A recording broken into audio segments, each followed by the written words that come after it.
Today I'm digging around for some photographs that I need to find on a man named Jesse Stone. And I came up with some Skynyrd stuff in the process. Thought I'd show you some of it. I don't know if you've ever seen this poster, but there's Artemis. And in his hand is a pair of drumsticks, just like these. Some of Artemis's drumsticks. I'll talk about them here in a second. It's not generally well known what Skynyrd was doing at the Fox in July of 1976, but I found an old, this is an industry release. This is not something that was put out in the general public. It was released to sound systems contractors. These sticks Artemis did use for the recording of One More from the Road. When I first walked into Alan's studio, I saw drumsticks sticking out of the insulation on the walls in the studio. And you can see Artemis played so hard that he had to put this tape on there to keep them in his hands. And you can see that this one actually has the knob still left on it. It's come off the other one. But there's actually a knob back here that he put on the drumstick to keep it in his hands, because he played so hard they slung out of his hands like a weapon, and they would stab you or stick into the roof of the studio or into the walls. And when I walked in there for the first time, there were drumsticks in the walls. These drumsticks were only used at One More from the Road in July of 1976 and thrown into flight cases, where we found them in 1985 for LS2. But Artemis taped one of these up, and it was used on the recording of Alan Collins' Final Flight of a Freebird, December 18th, 1985, that I recorded, the last thing Alan Collins ever played on guitar in a studio, when it happened to be his own studio. So that one stick with a black tape on it was used for that recording as well as One More from the Road. So these drumsticks literally belong in the Hall of Fame, the Rock and Roll Hall of Fame.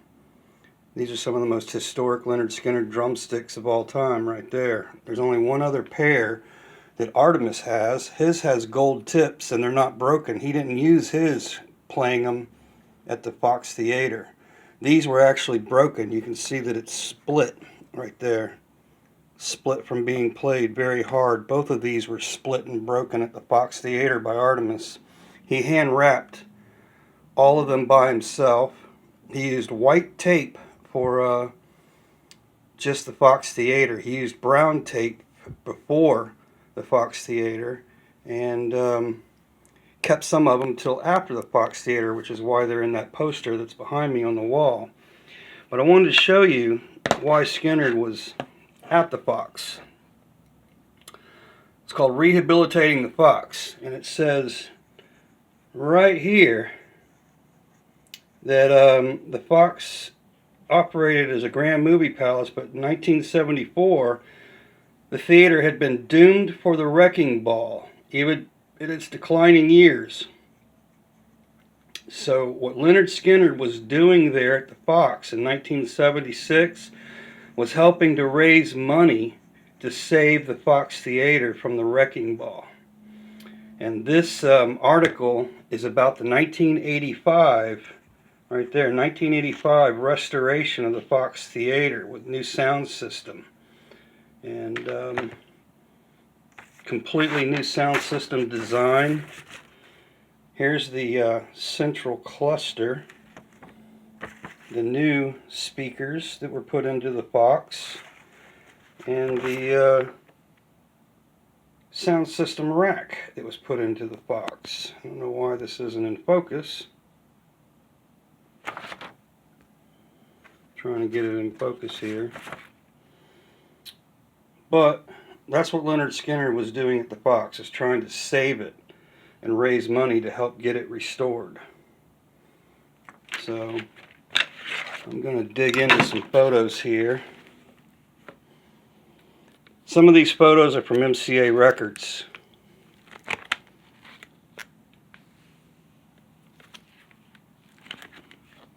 Leon, Alan and Gary, Ronnie. There's Ronnie using this Bear dynamic microphone, and Ronnie again using the Bear dynamic microphone. Steve. Ronnie saying, "Turn it down, Alan." Oh, it was the PB Mesas back here, the JBLs. Here's the picture of the band signing the previews for One More from the Road. This is at MCA Records offices in, I think, Burbank, California, somewhere around Los Angeles, where all the band members signed about 50 of these, I think. Today these things sell for thousands of dollars if you can find them. Pretty cool thing to have. This is a picture that Artemis gave me during the APB time period. You can see that he signed it to me right there, November 12th. Drums, Lynyrd Skynyrd. And if you look at it, let's see here.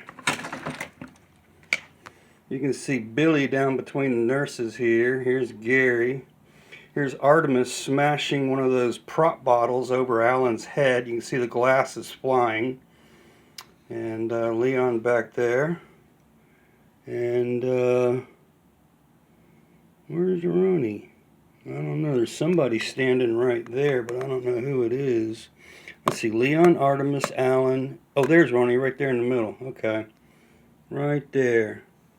Gary and Billy. So it's pretty much the whole band. This is from the time period of Give Me Back My Bullets. This picture was taken probably in California on a Western movie set when they were taking photos for Give Me Back My Bullets. That's where that came from. And here's Alan. Here's Explorer. And here's Artemis. Now take a look right here.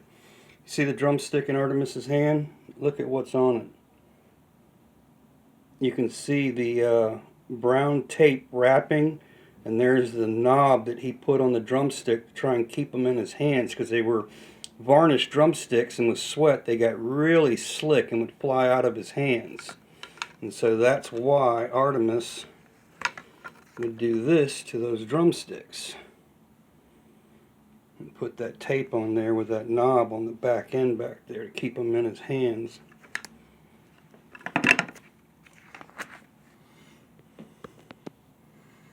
Alan, Gary, and Ronnie.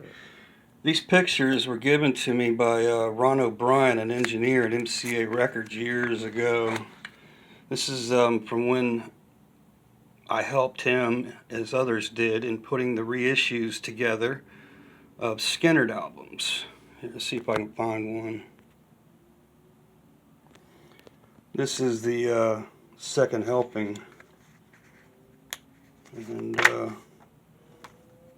right down there at the bottom, you can see I made it on this one. So that's where these photos came from. There's Leon, Billy, and the band in Georgia, Jonesboro.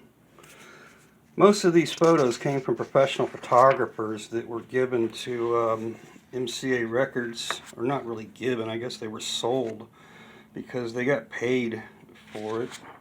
But these were used on various albums. There's the Skynyrd guitars from the Fox Theater.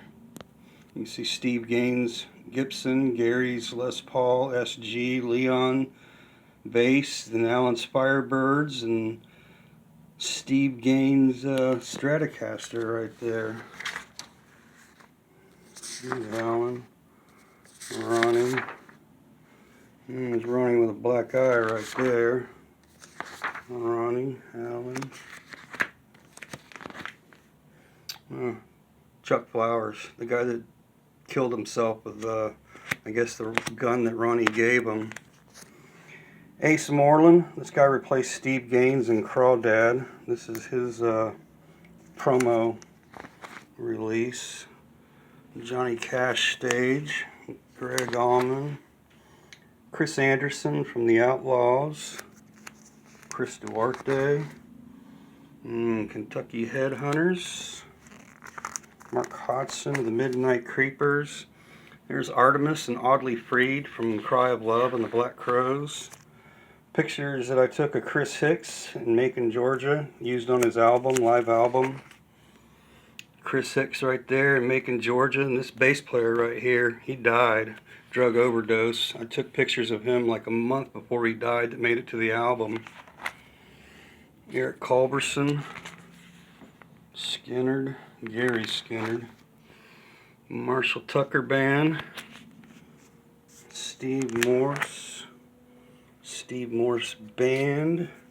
Oh, this infamous picture of Huey Thomason and Billy Jones, you can see Huey Thomason's teeth marks up here. He tried to bite off Billy Jones's head. I've been offered $1,000 for this picture and won't give it up. This one also belongs in the Hall of Fame. Chris Hicks and Huey's Outlaws, Haddon Sayers, Screamin' Cheetah Willies, Smokehouse, more Smokehouse. Ah, here we go. Jesse Stone.